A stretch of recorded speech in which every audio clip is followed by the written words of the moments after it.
Saya dulu jualan es, saya cerita ke Bu Tatong di rumah dinas. Saya dagang es, Pak. Kacang hijau. Bener itu. Modalnya 20.000 dari kakak saya, dari Kaduro.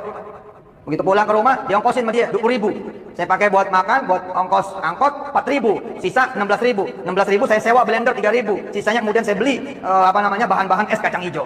Besoknya saya jualan kacang hijau. 2 tentengan saya bawa, isi 70, 35. Saya bawa ke terminal Kaideres. Saya biasa dagang, jadi saya bilang gampang lah. Masa dagang es aja nggak bisa? Insya Allah lah laku. Alhamdulillah. Sampai Zohor nggak dibeli. Sampai asar nggak dibeli. Illal khamsah, kecuali 5. Begitu pulang saya ngaji. Di situ saya tahu kenapa kamu dagang nggak disertai dengan tilawatul Quran. Kenapa kamu dagang tidak disertai dengan baca Quran. Akhirnya saya rubah. Besok paginya sisa 65 saya rubah. Saya rubah, Pak. 5 saya bagiin, 60 saya ngajiin. 5 saya sedekahin, 60 kemudian saya Quranin. Jadi nih termos es saya taruh tuh di atas sejadah. Assalamualaikum warahmatullahi wabarakatuh. Para pemirsa, ada ungkapan seseorang tuh bisa berubah sesuai dengan berjalannya waktu. Ungkapan ini mungkin benar ya. Karena manusia itu bukan batu, dia bisa berubah. Lalu persoalannya, Yusuf Mansur bisa berubah enggak? Ternyata di dalam 20 tahun ya terakhir, semenjak dia sukses meraup uang dari masyarakat dan umat Islam, itu sampai sekarang nggak ada perubahan. Nggak ada perubahan, dia tetap dengan jalurnya. Yang ada sekarang ini terhalang. Terhalang karena banyak yang berteriak. Banyak pengurus-pengurus masjid yang mulai sadar, wah ini bahaya ini gitu. Jadi secara prinsip Yusuf Mansur itu nggak ada perubahan. Baik dalam cara mendapatkan uang maupun perilaku dan kehidupannya. Sama aja. Ya, misalnya itu diungkap di dalam video-video terakhir gitu. Misalnya dia nggak bayar gaji karyawan di Paytrend, ya kan? Padahal Paytrendnya itu sudah mati. Mungkin ya kalau dikubur itu, kalau orang yang dikubur kerangkanya itu sudah hancur. Mayatnya itu mungkin tinggal tulang belulang. Tulang belulang mungkin juga sebagian sudah ada yang rapuh gitu. Tapi Yusuf Mansur ya tetap dengan garisnya. Dia tetap dengan garisnya, gimana menjual cerita dakwah, nipu-nipu jemaah, lalu dari hasil tipuan itu dia dapat uang banyak. Dari cerita uang banyak itu, maka dia bangunlah usaha-usaha. Di antara usahanya yang menonjol hari ini itu adalah warung steak and shake. Ya kan? Kita akan mengungkapkan ini sekedar penegasan kembali gitu. Karena beberapa video yang lalu itu kira-kira 5 video sebelumnya lah ada surat pembaca gitu. Supaya serangan terhadap Yusuf Mansur dihentikan. Banyak alasannya. Kalau saya menduga itu Yusuf Mansur sendiri yang membuat itu. Atau anaknya. Kan timnya itu aja. Dia anak perempuannya Mirda Mansur. Karena itu cetak DNA-nya itu sudah cocok gitu. Jadi kalau bapaknya bisa berbual, nipu ini cerita-cerita PKI gitu. Wah dia hebat lagi dia. PKI juga anaknya gitu. Pendakwah khurafat Indonesia. Itu yang kita maksud dengan PKI. Oh ini PKI tulen ini. Ya kan? PKI tulen gitu. Jadi dia tuh nggak ada kalau berhubungan dengan masyarakat pasti ujungnya masalah karena dia tidak mengamalkan prinsip-prinsip yang sesuai dengan hukum alam atau tidak mengamalkan prinsip-prinsip yang sesuai dengan prinsip kemanusiaan atau mengamalkan prinsip sesuai dengan dasar hukum Islam. Itu nggak ada bagi Yusuf Mansur, ya kan? Jadi kalau ada orang menuding berarti warung steaknya itu wujud dari kejahatan Yusuf Mansur. Ya kita harus mengatakan iya. Agak pelan lah suara saya sedikit nih. Iya. Terus masyarakat Indonesia tahu nggak gitu.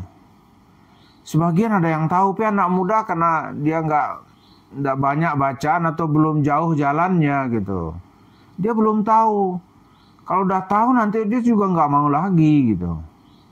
Itu yang terjadi, seperti masyarakat di perkotaan sekarang ini itu mengikuti saran gitu dari Majelis Ulama untuk memboikot produk-produk Israel yang ada di Indonesia atau produk yang terkoneksi dengan Israel. Misalnya yang nampak di masyarakat sekarang tuh misalnya KFC, ya kan?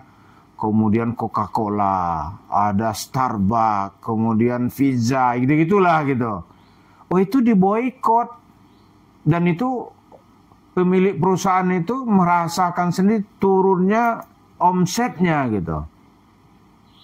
Omsetnya turun. Jadi itu perlawanan dari masyarakat ketika makanan itu bernilai akidah atau ketika makanan itu bernilai ideologi gitu.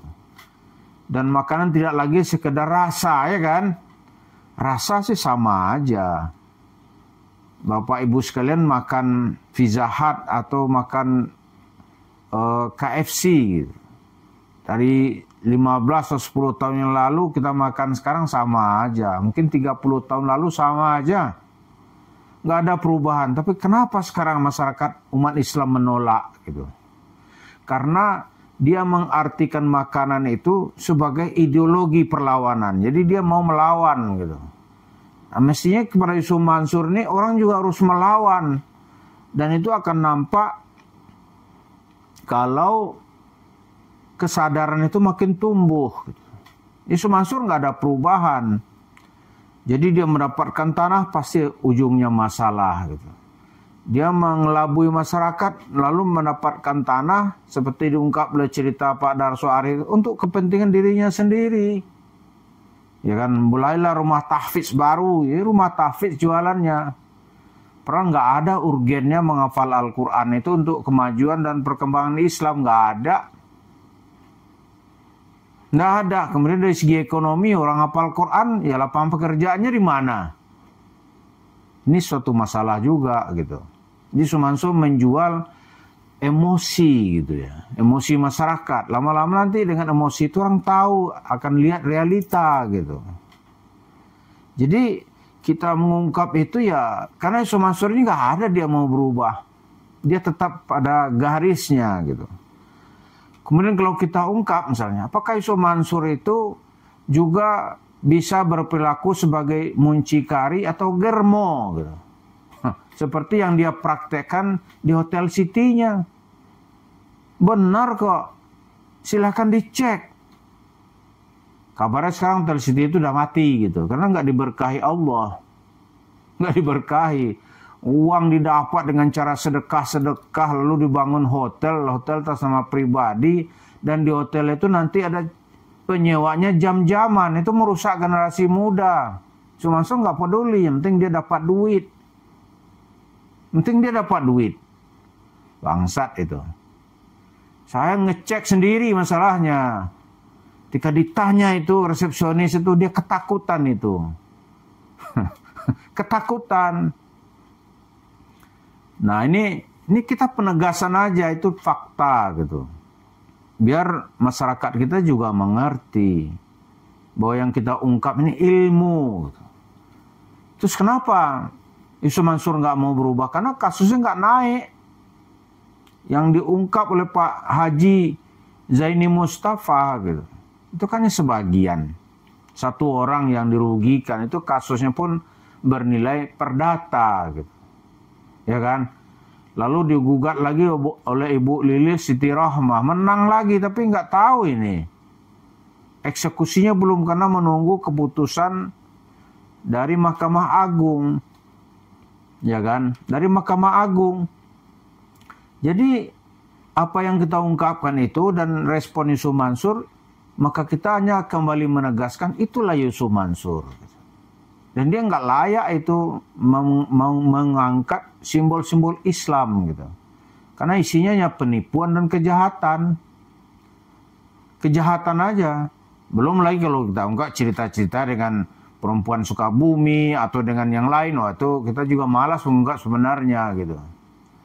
Karena itu inilah yang terjadi gitu. Jadi penegasan kita, Isu Mansur nggak ada itu sisi-sisi kemanusiaan gitu. Oh manusiawi kasih, oh enggak, kasihan ente minta ke Tuhan gitu dia. Bahkan dia bisa memaki-maki Tuhan, Tuhan yang benar ente, gitu-gitu dia. Yang benar dia ciptaan makhluk, tapi rezeki nggak dikasih. Nah, doa kita harus ekstrim begitu gitu. Jadi kalau masyarakat mau menuntaskan kasus Isu Mansur ya bukan diserahin ke saya. Menuntaskan tuh perlu sekarang ini kebijakan bersama. Misalnya ya kita membuat kebijakan tidak datang ke warung steak and shake-nya paling tidak 3 bulan ya, tutup dia itu, pasti tutup. Baru dia menangis-nangis nanti ya bisa-bisa dia menjual asetnya lalu berpenampilan gitu, jaga toilet bisa itu.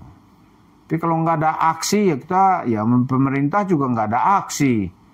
Yang besar-besar aja belum jelas, apalagi masalah-masalah kecil. Jadi itulah yang kita lihat, kita tegakkan Isu Mansur itu nggak pernah lari dari garisnya untuk mendapatkan uang dari umat Islam. Terima kasih. Assalamualaikum warahmatullahi wabarakatuh.